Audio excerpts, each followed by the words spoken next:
Good evening, I'm DeJonique Garrison. Thanks for watching Fox 54 News at 10.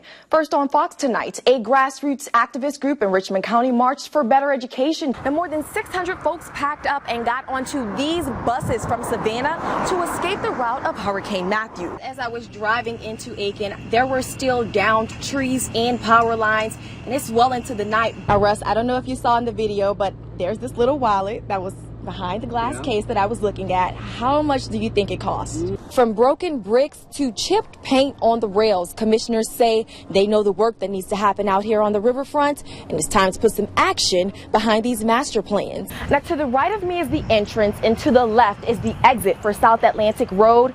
And right here in the middle is a massive crater that you literally cannot avoid. Well, Donna, things are wrapping up right now, but there was tons of excitement here in the room just a few minutes ago when this guy announced that he will be retaining his spot as sheriff. Cutter, some folks have seen rain, some folks have just seen sunshine. What's up with that? This thing is not as easy as it looks. I ride my bicycle all the way up in Harrisburg, all the way down to Sandbar Ferry Road and Marion Homes, and I feel safe. I don't feel threatened. He may feel safe, but Commissioner Bill Fenoy says the homicide that happened just a few blocks from his front door stopped him in his tracks. My neighbor called me and told me that there had been an incident down here on Carey Street, so I rode over here to see what was going on. Around 2:30 this afternoon, deputies were called to Carey Street after reports of shots fired. When they got to the scene, they found 28-year-old James Smiley had crashed into a tree. After discovering that Smiley had been shot at least once, what appeared to be an accident at face value quickly turned into a homicide investigation. If we have canines out, that means we're looking for a suspect. For hours, investigators combed the area for evidence and interviewed neighbors who may have been able to help crack the case. Fenoy says while the sheriff's office has made efforts to curb violence through gun safety and buyback programs, tragedies like this will continue to happen until the community comes together to combat a culture of violence. When people have guns and they decide to shoot, it puts everybody at risk. Compromised the electrical system, the floor. You could stick your fingers at them. The walls are cracked, mold and mildew everywhere. It's Pastor Spears' job to keep the legacy of this historic landmark alive. And with the estimated cost of repairs topping $200,000, he says he owes it to the community to rebuild. They love this church. This is their home.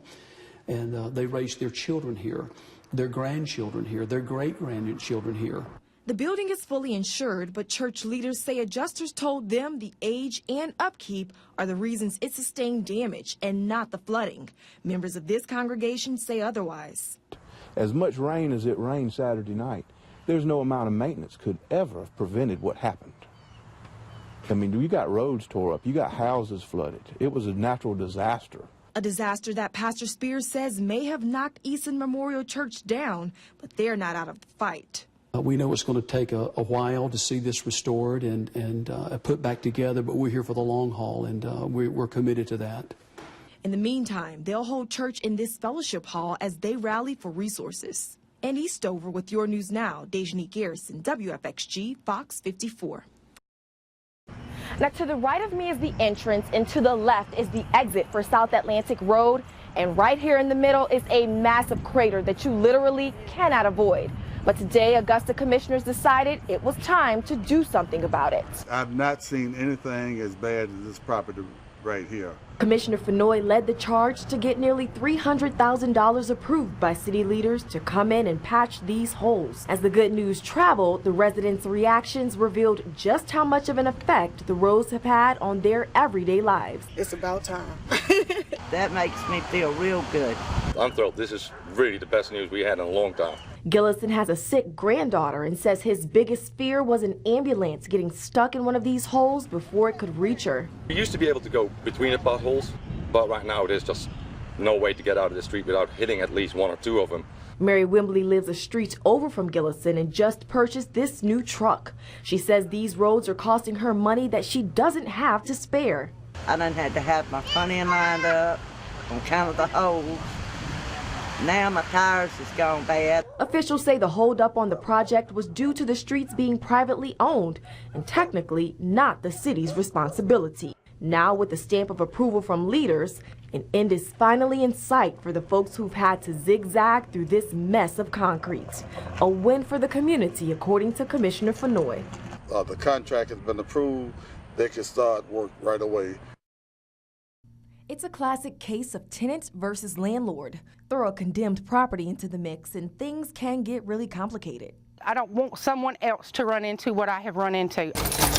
In April, Robin Norris signed her lease to live in this Hepzibah home, owned by Ming Lin. She says before she was fully settled in, she encountered a string of issues. The house was full of roaches and spiders and rats. Along with that, Norris complained of faulty wiring, an unsafe water heater, and rotting fascia boards. Code enforcement cited all the same items in an inspection on March 2nd, a month before she moved in.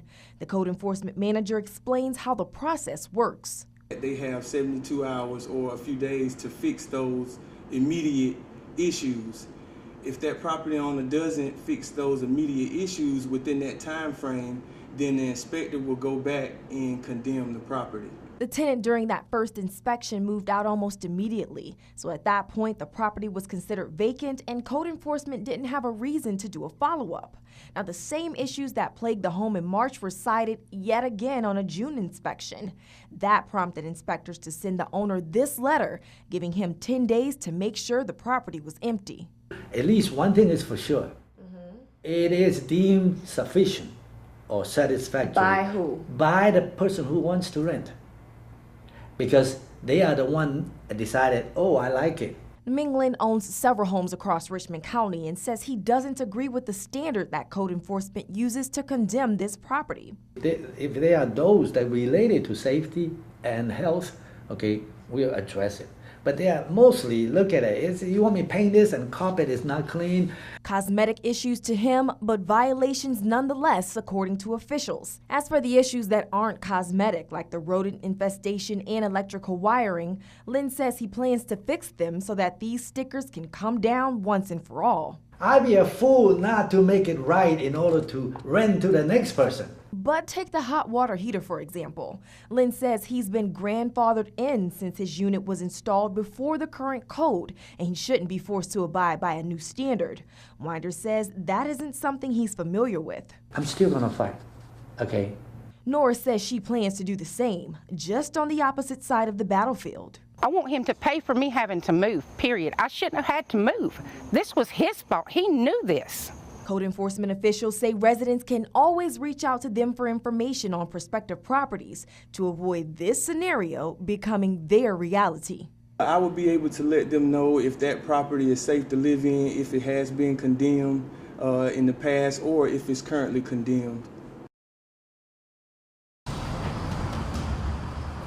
Well, Dawn and Russ, a few other folks were treated for smoke inhalation, but no one else suffered life-threatening injuries. If you take a look behind me at Building B, this building has been severely damaged. This is where the fire started. It left one toddler dead, and now her neighbors are left picking up the pieces, wondering exactly what happened. Officials say the call came in after 5 p.m. at the Magnolia Park apartment complex. After hearing a loud boom, neighbors ran out to a frantic mother, and she was begging for help to get her child out of that burning unit. Witnesses say a pair of men were able to pull the pregnant woman and her toddler out of the building, and at the time the toddler was still moving. Both mom and baby were taken to an area hospital where the child was pronounced dead. Now, I spoke with a neighbor who explains how it all unfolded. And by that time, somebody was banging on my door, and it was the girl next door. And I opened the door. When I opened the door, the black smoke came in my apartment. She said, help, help. She said, my baby, my baby, my baby. She got burnt. My baby got burnt. Everything just got burnt. It was just bad. Never seen nothing like that before. Now, officials from the Red Cross were on the scene today. They were helping folks figure out where they're going to sleep for the night, how they're going to get toiletries and things of that nature, because a lot of people who lived in Building B, they weren't able to go back into their units to see what it was that they could salvage. And officials from the fire department tell us that this investigation is ongoing and they will have details as soon as they are available. And when we get those details, we'll update you guys both here and on our website at WFXG.com.